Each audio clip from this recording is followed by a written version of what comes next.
Hey, what's going on, guys? I'm going to be working on Andy's V2 for a bit here. Hopefully I'll be able to get it all finished up pretty quick.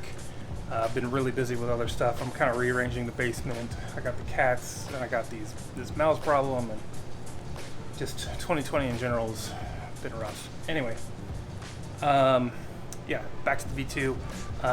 Andy sent me the cone knob. He got me a Mitchell, or well, it's his. Got me a Mitchell cone knob. Problem is, it's an innie instead of an outie. So I gotta hopefully find a post or something I can use for that, and hopefully it's the same thread pitch as the hole in the what would be the booster section for the knob.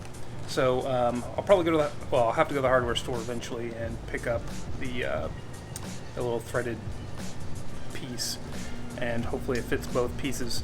If not, I'll go for whichever one is the smaller diameter and just glue it on the other side.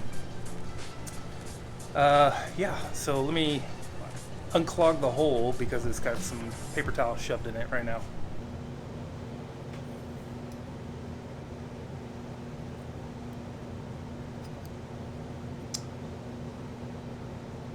Those holes don't look like they're the same size.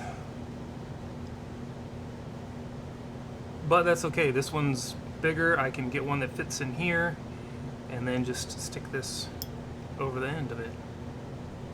Not a big deal. And glue it onto the post. Unfortunately, hardware stores close at like 6 and I don't usually have the time to get there before I'm done with work. So I don't know how quick I'm going to be able to get this part. I'll probably have to get it on the weekend in a couple days. So.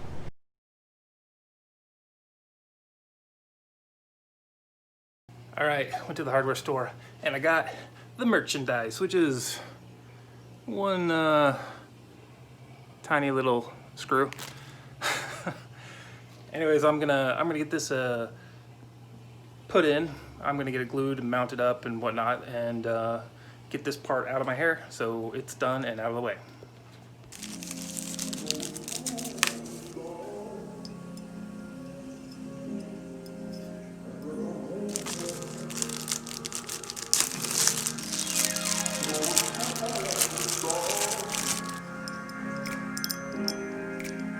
Get that to sit right on there.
Alright, what I'm going to do now is I'm going to add some specific scratches between these ribs. We can't really get a stencil in there, so I'm just going to scratch it with an X-Acto blade and try to match what I see in the photos here.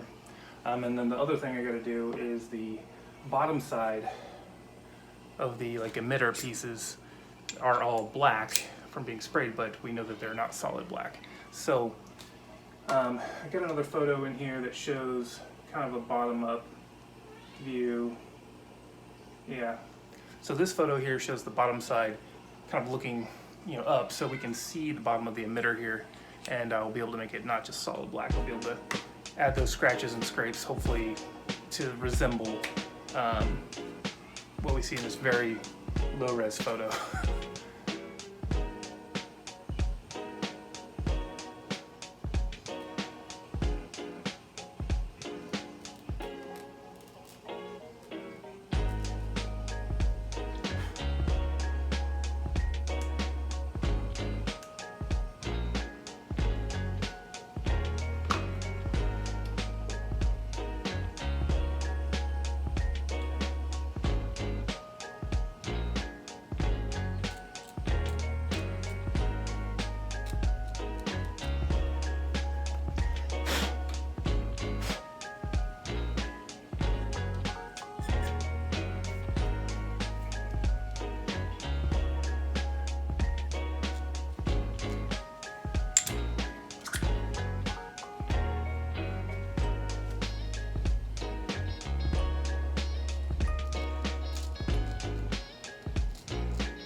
Alright, now I've got scratches in specific places trying to match what I can see in these blurry photos, and then trying to imitate at least the kind of feel of what the bottom of the emitter should look like, because it can't really make out much definition, which is why I think the stencils don't exist. We're going to apply some makeup tutorial, guys. Super fun. We're going to see if this is still any good. I've had it for a long time. It might be dried out. It's a Tamiya Weathering Master. I've had this one for years.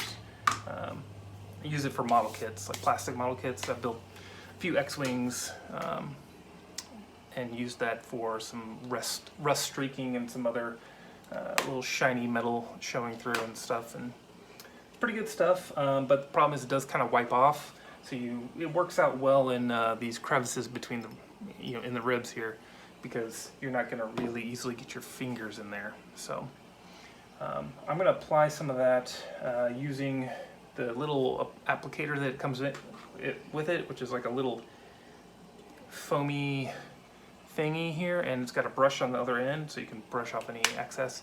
And then I've got these little tiny, they're like kind of like ear cotton buds or swabs or whatever you want to call them, like Q-tips, but they're harder and sharper and a lot skinnier, so you can get it into places.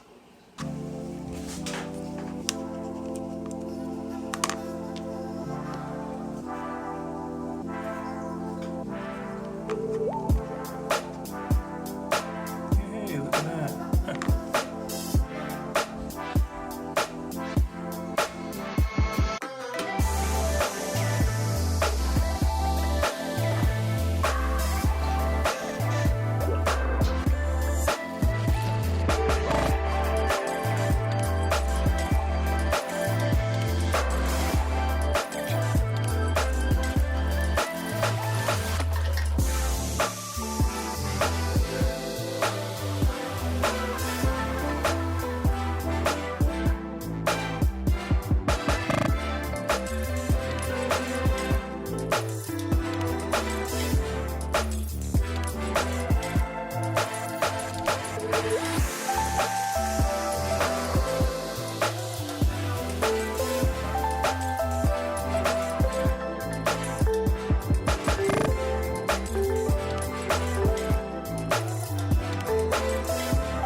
Alright, so at this point, I feel like the weathering is done. All the scratching is done. All the applying the Tamiya weathering stuff, the makeup, that's what I like to call it. That's done. I'm waiting for the cone knob, that quick steel epoxy, to dry and harden up before I remove it. I just checked it and it still feels a little soft, so I'm going to leave it. So once I can remove it, then I got to pull that tape off and clean up the bottom. That way it can screw in all the way flush, and then it's pretty much ready to go. All right, guys, the moment has arrived. We are going to put together the V2. Finally, it is done, except for one thing, one new recent development. I'll talk about that after I put this together. I'm gonna have to take part of it back apart, but we'll talk about it in just a moment. All right, here's all the parts. Some of the screws are already, set in there. So I just got to tighten things down and put everything together, and then put some tape on it.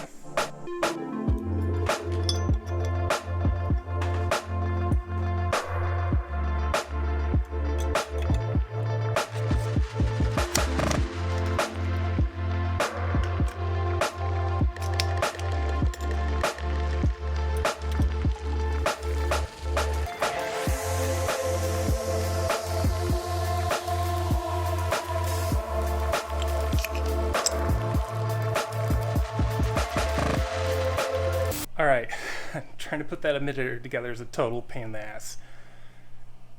I'm just going to do it off camera because it's really hard to do with a camera right in your face, blocking your view. And I'm trying to get these tiny little screws to line up 3 layers deep. It's a pain in the ass. So I'll be back when it's on. Alright, I got it in. It was just, I couldn't get things lined up right. It's just difficult to do. They're very small screws and it's kind of under that lip and it's hard to see, and then things just want to slide out of alignment. Just easier to do without this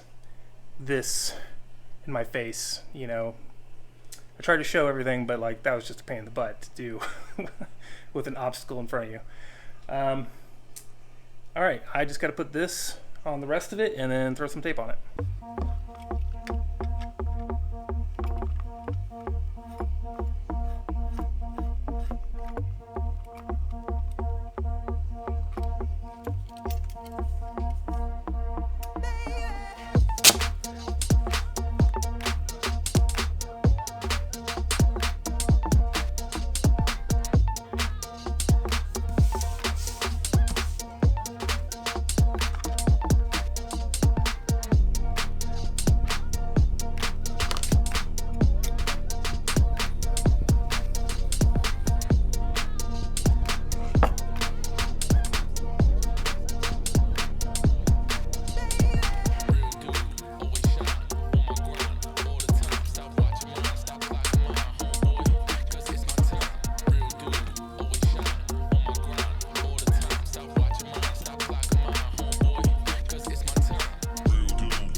It's done, except for one thing, and that's going to be the next video because I don't have it. It's a recent development. Many of you are watching the thread on the RPF. It's a part that has been shrouded in mystery, so much so that part of its name is the word mystery. If you don't know what I'm talking about, it's the mystery chunk, and it's been found. I'm going to get one a real one very soon. It's basically already on its way. Well, not on its way, but it's been all I got to do is pay for it as soon as it comes into the person that's going to be selling it to me, who I can't tell you what it is because I don't actually know. And I don't know who exactly discovered it, but I do know somebody that knows and has already gotten some, and I'm getting some, so I can put one on here, and some for my own, because I have 2 V2s myself. So that's going to be in the next video. I'm going to get a real mystery chunk. Don't know what it is yet. Don't know what to call it yet. I don't know what the new name will be. But that's why I didn't bother spending too much time trying to align things, because I'm going to be taking this partially apart anyway, and I'll do that final alignment and adjustment in that video. There's no point in me stressing out over, oh, is this the perfect orientation right now, when I got to take some of it apart. So until next time, guys, let me put that down. Check out the blog, propchopshop.com. If you have any questions, hit me up on YouTube in the comments. You can hit me up on the blog. You can hit me up on the RPF. My screen name is New Magrathea. I don't really post that much anymore, come to think of it. But there's my threads. You'll see them. I'm around. I will be back with that big project I promised very soon. That's going to be kicking off. It's just sitting right there. It's right. Yeah, right over there, like right here. In a box, in 2 boxes actually. Not only do I have that big project, I have another big project for me. Like, that big project's for somebody. I got another one that's coming. Actually, 2 that are coming. 2 big ones for me that are my props, my personal stuff. They're going to be starting. One isn't going to take any time, I don't think, to do. The other one's going to take like a year. It's huge. Big endeavor. This one I don't know, because it's kind of uncharted territory. So, sort of. Anyways, until next time, guys, keep making shit.